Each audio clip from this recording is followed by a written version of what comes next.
sweep horizontally across there as we come down the painting. So we're just beginning to establish a little bit of warmth and a different surface for the field compared to the hedgerow, but by putting the paint on in the original way, I've automatically created a few bits of grass growing up in front of that darker hedgerow.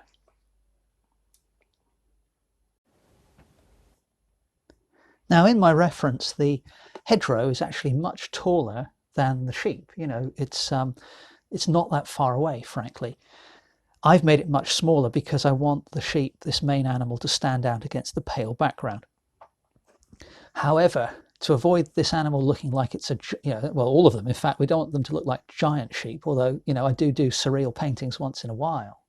What I'm going to do is keep this pale colour for the distant part of the field, and I'm going to come in now with a much warmer green for the foreground, and I'm going to paint that in such a way that it looks as though perhaps these animals are kind of just on the top of a hillock, and so that the hedgerow could be pushed off much further into the distance, so that, you know, it's going to hopefully give the impression that our vantage point is quite low rather than quite high up. So that's, I'm hoping, going to make the animals look a little more in proportion with their surroundings. So I have grabbed some cadmium yellow light, just had the cadmium yellow deep before, if you remember, and I'm mixing that in with some of the very pale blue that I had before, but I'm going to pick up just a little touch of the ultramarine blue, and we'll see what that looks like I've been doing all the way along. We'll see what it looks like when we put it down next to the other colours on the painting. So here we go. Let's scumble in some of that.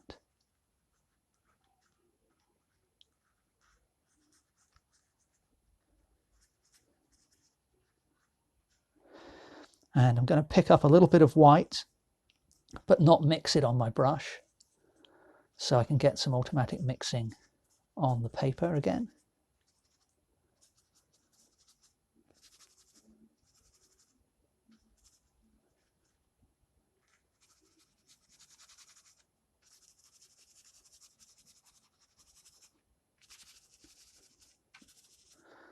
And then as I come down towards the front of the painting, just going to pick up some more of the yellow, putting a little bit more of the ultramarine blue in. So we're just going to vary the greens that we've got.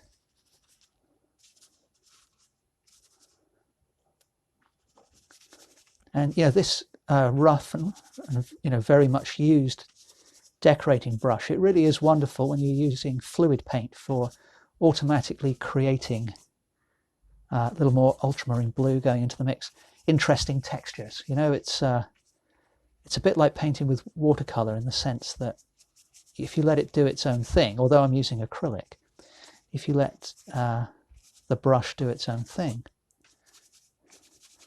then you often get something which is more interesting than if you actually tried to do it in a certain way.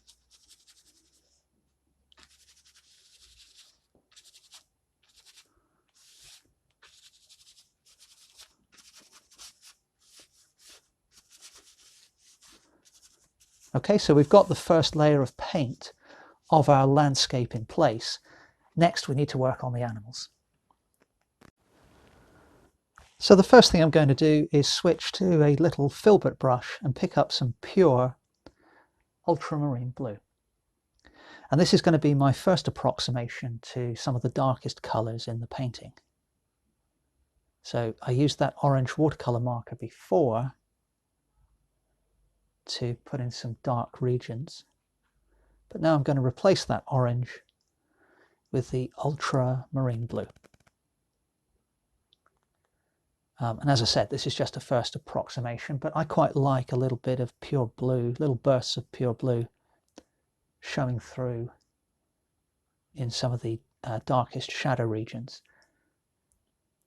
But I will be adding some other colours to these shadows in a little bit. So